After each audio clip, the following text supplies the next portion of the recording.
This is our third community meeting over the course of a year. And so tonight represents our desire to share within reason what the final plan and recommendations will look like to City Council coming up on January 28th and then again on February 18th. And so we wanted the community to have one last opportunity to have some dialogue about the recommendations, and we'll take you through these boards in a little bit more depth with Stephen here. And so to set the background, there were three different stakeholders in the process of mobility. The COG, the City of Colorado Springs, primarily because of the incline, as well as Manitou Springs. Each entity put in $50,000 for the study. We hired the professional firm of Kinley Horn, three representatives here tonight that we will introduce you to.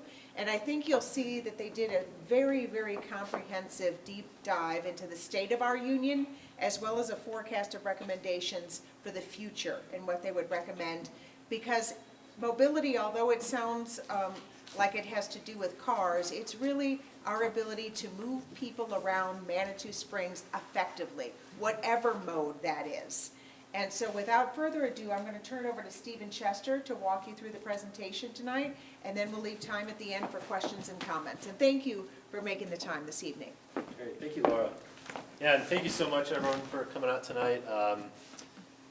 It's a really critical time because we're beginning to shape what the final kind of recommendations are, so to have these conversations tonight will be critical in the development of the plan. And we also had the exact same meeting earlier today during lunchtime and had some great participation then. So you may already see some comments around on the board that was from earlier today. So we'll skip on through to the planning process. For those of you who are kind of joining in on us kind of later on in the process, I just want to set the stage for essentially this study is directly kind of comes out of all the work that was done with Plan Manitou, the citywide comprehensive plan adopted 3 or 4 years ago. Some really robust community participation there, and kind of in that plan talks about the full kind of range of aspects from not only transportation mobility but land use and cultural resources, environmental concerns, hazard mitigation, et cetera, et cetera. So this plan is really focusing on those transportation and mobility recommendations and coming up with a little more detail recommendations for investments and policies specific to transportation and mobility. So Plan Manitou is really our guiding document that helps frame the conversation, really sets the framework for this plan.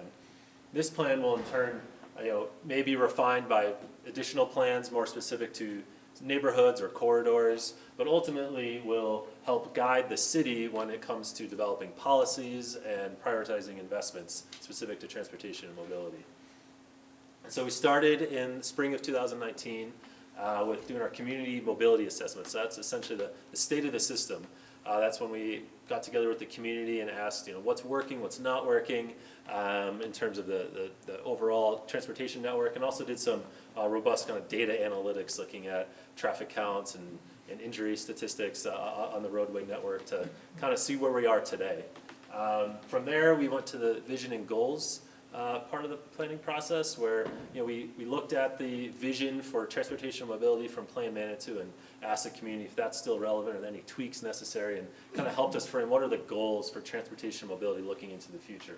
From there, we did scenario planning. So with the community came up with a range of different potential futures for transportation and mobility. Do we continue on the status quo in terms of how the cities prioritize investments today and kind of extrapolate that into the future, or do we do something transformative and put all of our eggs in the transit bucket, for example, and what does that look like? And we ended up somewhere in the middle, and so that's kind of helped set the framework for the recommendations that we'll go through.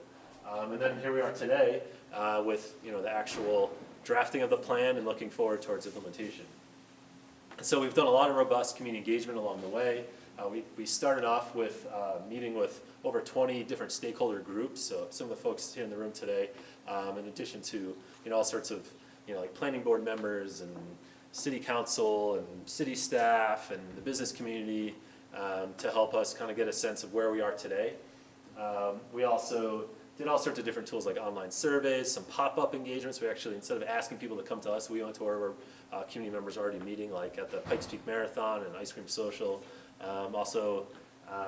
We have a project advisory committee, essentially our steering committee, that's made up of that's made up of a lot of different representatives of the community, some here today and we met with earlier today. We've met with them about 7 times during the planning process, and they really helped guide the planning process and guide a lot of the recommendations you see here. And so essentially every idea, every kind of concept or recommendation you see here came out of the community.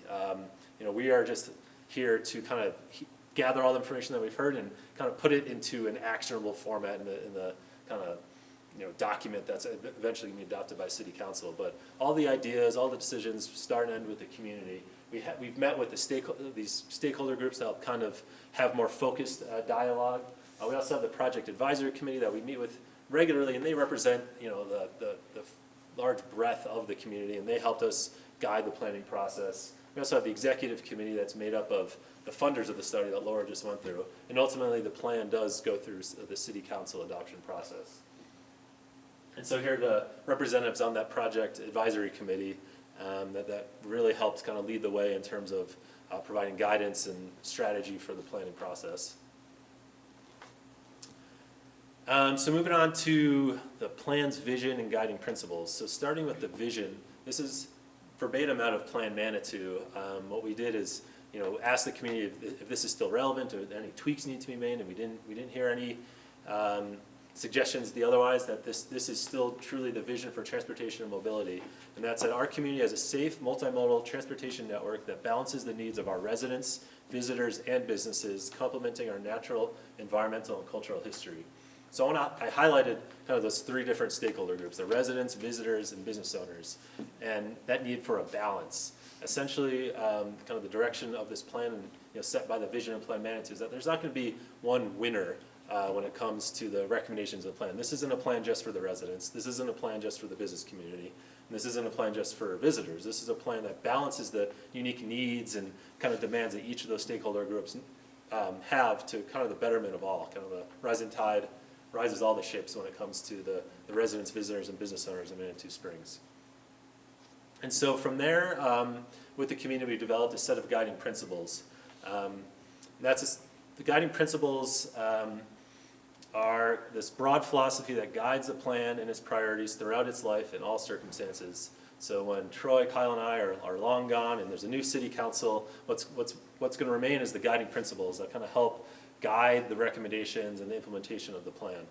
They serve as a basis of reasoning and action and direct all investments and policies. And so these are kind of the overarching big ideas that help kind of set the framework for all the recommendations that we'll go through. And we have 3 of them. First, beginning with rethink how we move around. This is something we heard loud and clear from the community. We simply cannot move more cars in Manitou Springs. We cannot build more roads in Manitou Springs. Our unique kind of natural topography and just the values of the community dictate that. We're not going to just widen our roads to accommodate more cars, but we really have to, if we're going to accommodate more people coming to Manitou Springs, we need to think about how we can move those people as opposed to moving those cars. And so that's thinking about the role that other modes can play in moving people in and around Manitou Springs, like transit, walking, biking, micromobility, there's all sorts of different things. So an example of that is, this is Hiawatha Gardens. This is right outside our door here, and this is what it could look like as a mobility hub. This is if we rethink Hiawatha Gardens as something more than just potentially a place to store cars, but a place where people can come into Manitou Springs, park their car, and then instantly become connected with the rest of the mobility network through high-frequency, reliable transit, bike share, all sorts of other modes, and it could provide this kind of frictionless environment where people can park once and then enjoy everything that Manitou has to offer. Second guiding principle, after we rethink how we move around, in order to achieve that, we need to redefine how we use our streets, kind of going back to that idea that we simply cannot build more streets. So the streets that we do have, if we're going to rethink how we move around, we have to rethink or redefine that space that's currently allocated within the right-of-way. So maybe spaces today that are allocated only for cars can be allocated for, it can be a bike lane, or a parking spot can become a pedestrian plaza. More importantly, maybe a lane or the right-of-way can be redesigned that helps transit actually work better in our community. So an example of that would be, this is Ruxton Avenue, kind of that section the little commercial area right after the roundabout. And what if we shifted some of the parking to provide more of a pedestrian realm with some better landscaping, and then built a wider sidewalk that could be a shared use path, so people walking and biking or running up and down Ruxton Avenue had a safer place to do that, to help kind of potentially limit the amount of cars or reduce the amount of cars that would be driving up and down Ruxton, kind of shifting the mentality and redefining our right-of-way in order to provide better options for people to take transit, to walk and bike throughout the community. And lastly, reimagine the public realm. So after we rethink how we move around through redefining the streets, then all of a sudden we're left with kind of a blank palette in order to really think about how the right-of-way can be reimagined to better serve the community and kind of highlight some of those unique elements of Manitou Springs. So think about, there's all these kind of like remnant spaces that are maybe too small for a parking space, but could be used as something different. Could those be used as bike parking, or be used as a pedestrian plaza or a parklet? Or is there actual like complete street segments that maybe don't serve a critical role in the circulation of cars downtown that could be reimagined into, you know, these really festive spaces that can be shut down temporarily? This is at Manitou Avenue, Cannon, and Charles Parker Place, kind of where the clock is. You know, this little street segment maybe could be reimagined and become a pedestrian plaza for over the summer or just a weekend or something like that. There's a lot of opportunities, both kind of big and small, where we can reimagine our public realm. And so now I'm going to turn it over to Kyle. After we've gone through these guiding principles, we're going to see how those are kind of implemented through mode-specific recommendations. So, yeah, as Stephen said, Plan Manitou is kind of our overarching, tree. Anything that's in this plan needs to be coordinated with Plan Manitou, and we shouldn't be doing things that the community's already agreed, not to do.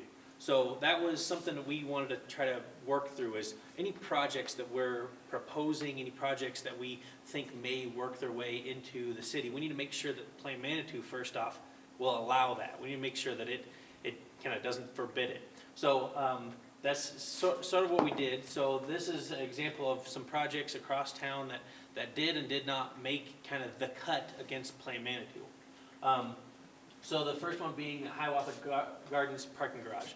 Kind of looking through Plan Manitou, it calls out for some change in mode shift and kind of reducing congestion throughout downtown and getting more use from the pedestrian and other modes. So we think that like the mobility hub there for Hiawatha Gardens, with its location and its kind of strategic connections to US 24 via maybe an improved Sunshine Trail or something, really could hit a lot of those plan elements from the plan. Similarly, like El Paso Boulevard being a mobility boulevard, it's kind of sharrowed right now. The city has done some improvements to make it more inviting for the bicyclists, but kind of building on that, we think that that's kind of meeting all of the needs from Plan Manitou of providing that other option to Manitou Avenue, providing off-street options for people to get into the city and move around. The Wichita parking garage, sorry, go to the next slide. As we were looking through it, we think that there's a couple of pieces that just don't quite match up with Plan Manitou, given its location in the city. We think that, based on where it's at and its proximity to downtown, it might increase congestion. It might kind of facilitate more cars to get closer to the pedestrian-heavy area. And we think that there's maybe some other uses that are more economically not feasible, but economically improving than a full garage might be. And lastly, the Ruxton Avenue alternative route, going and adding a new road to serve the COG and the incline outside of Ruxton. We think that in the same vein, it also doesn't quite match up with some of the Plan Manitou goals, particularly the natural environment protection and the built environment. There's a goal to reinvest in the current housing stock, and we think that a new road might facilitate, some new housing and kind of take away from that goal's kind of likelihood to be fulfilled. So that's why we're saying that we don't think that it meets Plain Manitou's overarching vision. So we kind of said that it shouldn't make its way into our recommendations. So yeah, that's kind of just a quick breakdown of some of the screening processes that we were thinking through as we were looking at each project that was suggested by the community or the city or anything like that. Working through and talking about some actual recommendations, the things that you'll see around the room.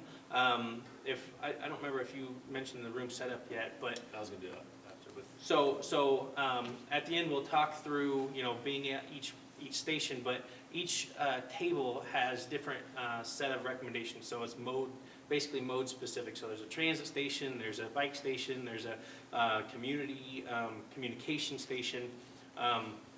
And we want to walk through just the quick kind of features of each. So for transit, one of the key pieces is create those mobility hubs. Create a few mobility hubs strategically located throughout town that facilitate, parking for visitors and getting them into the mobility system in other ways rather than just by automobile. We think that there's 3 or 4 different locations that could really kind of get people out and in enjoying the city in other ways. Enhanced transit service, that's between new routes potentially, new regional routes or destination specific routes. Alternative transit modes like the gondola specifically, there's a location that we think that it may make a lot of sense to kind of facilitate getting people again out of their automobile and into the city as pedestrians or bicyclists. And then enhanced hours and frequency of existing routes and just making sure we are providing service for people to get around the city using transit, no matter if they're a visitor or if they're an employee or a resident. We make sure that all those needs are met for all the different users. And then lastly in transit is just improve some of the other amenities, improve some of the wayfinding and communication that lets people know that there's transit stations and free bus routes and things like that. Improve some of the stops and shelters, make sure that they're unique to Manitou and have really that kind of additional sense of this is something that the town encourages rather than just being there like a lot of other cities have. And having some rider incentives and education pieces for employees and employers and visitors in general, we think are really important key pieces. For parking, we think that a lot of it stems from communication, ensuring that people know where they can park and the expectation that they shouldn't be driving through town and go here and enjoy the town the way that the city and the residents believe you should be, rather than the way that you would enjoy other cities. This is a specific area. We think that this is what you should be doing. So just improve that communication through signage and wayfinding. Increased demand management. We believe that there could be some different levels of pricing for paid parking throughout town. We think that maybe maybe a study should really dive into what areas should have higher cost, whether it's downtown Manitou or up at the incline or COG. We just think that one price across the whole city may not match up with the desirability of those locations to park. And enhancing supply that kind of piggybacks on those mobility hub locations. We think that Hiawatha Gardens in particular is one of those first locations that we should invest a lot of our time and resources to start changing those parking habits of visitors. Yeah. And streets themselves, we think that enhancing street safety is really important. We think that what's going on in the Crystal Hills kind of through that project is really important, and we should be continually looking at the safety, pedestrian safety, bicyclist safety, and just the conflicts between vehicles and other modes throughout multiple parts of town, and implementing those safety improvements as needed. And then enhancing the efficiency and access of existing intersections, whether it's The roundabouts, we think that Stephen will talk next about some pedestrian improvements. We think that there's some potential for signalizing the roundabout at Ruxton and Manitou Avenue based on some of the really peak periods where there's a lot of pedestrians, there's a lot of people trying to get up the incline or up Ruxton. We think that there's a potential for signalizing so that the pedestrians kind of wait for maybe transit to go through and use some of those some different alternative methods of getting people across the street and things like that. And then just overall improvements at a couple of locations that are access dependent. So that I'll let Stephen keep going with walking and rolling. I do want to quickly mention that you may see on here some intersections that you think today, like, oh, I have no problem, turning off of 24 into Sunshine Trail. But this plan has essentially like a 20-year planning horizon. We're kind of looking to the crystal ball here a little bit and seeing what the future holds. And as more, this region continues to grow and there's more congestion, more traffic along US 24. That's why we've identified some additional intersections here that maybe aren't an issue today, but we foresee being a potential issue moving into the future. And that's kind of true with all of our recommendations. You gotta keep in mind that some things may not make sense today, but 5 years from now, they'll definitely make more sense as there, more people are here, more trips are being made. So moving on to walking and rolling, what's the number one most critical priority is improving pedestrian safety.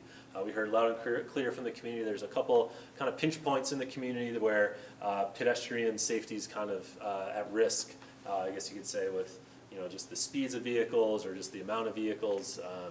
And so what we are recommending is first do a intersection safety audit. So taking a look at every single intersection within Manitou Springs and looking at it with an eye towards safety and how can that intersection be improved and improve the safety of all the users of the intersection. Intersection is where the kind of most conflict points are, where most crashes happen, and so those are really the first kind of critical step in order to improving pedestrian safety.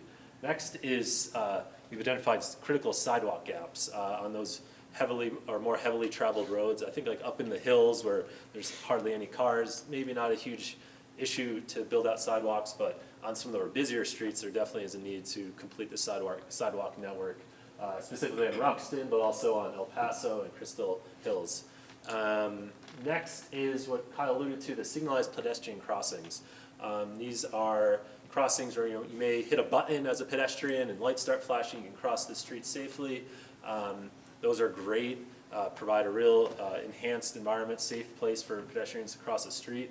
But there's an opportunity to maybe use those in conjunction with the roundabout that kind of gets bogged down a little bit during those peak pedestrian times. There's lots of people crossing the road and also a lot of cars want to get into that intersection and the whole system kind of shuts down. So is there a way to maybe have a signalized pedestrian crossing that's timed? So pedestrians don't have that free right of way, but maybe every 10 seconds or it could be a short timing, but kind of gathers pedestrians and then can all cross the street safely together. That can enhance the efficiency of transit and automobiles using that roundabout.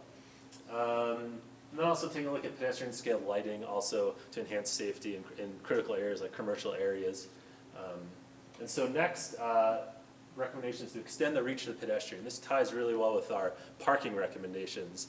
If we have a more engaging, more inviting pedestrian environment, it kind of increases the amount of room or amount of space that pedestrians are willing to walk. So if you have a parking space, that's pretty far away and you have a pretty miserable walking environment, you're probably not as willing to park there. But if it's a really engaging pedestrian realm like you have on Manitou Avenue, people are maybe willing to walk a further distance. And so some recommendations like pedestrian scaled urban design. So can we extend the urban design features of Manitou Avenue that we have here in downtown, but move those kind of along down the no man's land through urban design and zoning recommendations to create a better pedestrian environment. Also looking at amenities like public art, tree canopy, green infrastructure, all things that kind of contribute to that idea of an engaging pedestrian environment, something that you were willing to walk down, a street that you're willing to walk along. And then lastly, improve the pedestrian experience. So first recommendation there is the creation of shared streets and shared use paths. So a shared street is something where all users are welcome to use this space. So it's a a street that's open to cars, but where pedestrians and cyclists also feel safe. The Dutch term is Woonerf, and so we're recommending this technique be applied to potentially Lover's Lane out behind here, but we're sitting today, and some other key locations around town. A shared use path is similar to the concept being developed through the Creek Walk plan. So it's a trail, a wide trail where both pedestrians and cyclists can use safely, and we think those play a critical role in mobility throughout Manitou Springs. Not only Creek Walk, but also potentially extending that trail along Ruxton Avenue. And then the staircases, the publicly accessible staircases, are this really cool, unique element of Manitou Springs that we feel like could play a larger role in just the overall transportation network. So recommendations to enhance those and celebrate those to improve walking and rolling throughout town. Next, biking. What's first critical with biking throughout town is to create a safe and intuitive network of bicycle facilities. You may not think that Manitou is the most bike-friendly place because of the topography, but as e-assist bikes and other technologies are coming on the market and more available to the public, and we think that biking can play a more critical role in moving throughout town. And so that network relies on, again, those shared use trails in the Creek Walk Trail, but also a concept called mobility boulevards. And so those are streets, kind of like a shared street, but it's still open to cars, but where bikes and pedestrians are given the priority. So that's done through signage and paint and other design elements that kind of signify to the driver that, oh, like there's gonna be a lot of bikes on the street, I should slow down and look out for bikes. Also, your standard kind of bike lane, like a striped thing, similar to what we have on the other side of Manitou Avenue, but also a concept of climbing lanes. So because of this topography in Manitou Springs, we identified some key locations where some space can be given for the uphill cyclist. We maybe not need a downhill lane because bikes will be zooming down at the same speed of cars, but going uphill, we go a little slower. So providing a safe alternative for people to bike uphill, we think is critical to improving the safety of that network. And then more on the policy side, we think it's critical that the city take a look at micromobility, so scooters and hoverboards and all sorts of new things that are coming to the community. Have already hit all these other cities. We think that Manitou Springs is a really unique time to be a little more forward thinking and create some policies that kind of help make sure that as those technologies come to Manitou Springs, they're done in a way that's in sync with the community values. And potentially those partners like the Uber and Lyfts of the world can help play a role in providing the parking and the facilities to help kind of further those as a partner in mobility. And lastly, communication is super critical. Some of the things that Kyle talked about earlier, like coordinated, engaging wayfinding. So utilizing real-time technology, so folks are able to know exactly how many parking spaces are available in certain locations as they enter town. But also, so those would be critical maybe at the entry points to town, but also once you're in Manitou Springs, making sure that people are, especially visitors, kind of know generally where to go, where are the best ways to get moved throughout town, but in a way that's really coordinated and uniquely Manitou. We don't want to just haphazardly introduce more signs to an already kind of cluttered sign environment. We don't want to create more sign fatigue. Essentially, you have too many signs, people just ignore all of them. So making sure that whatever's developed is coordinated and kind of has a unique feel, but really building off of Manitou Springs' unique kind of artistic culture. And then lastly, next generation online applications. So these are, creating a one-stop shop online that could also be like a mobile app where primarily visitors come into town can go to find out, where should I park, how much is it going to cost, what are the transit routes. Very intuitive once you're in town as well. So there's, maybe that's tied to the signage and wayfinding. Go to ManitouMoves.com to find out the best way to move around town. That could be on the sign or something like that. But there's all sorts of great examples that we've looked into that we think that Manitou could implement. And so before we move on to the open house, I want to talk about kind of the next steps for the planning process. What we're doing tonight is, collecting all the feedback on our recommendations. We still have some thought to put into the implementation section of the plan, so how are we actually going to make this a reality in terms of funding and partnerships.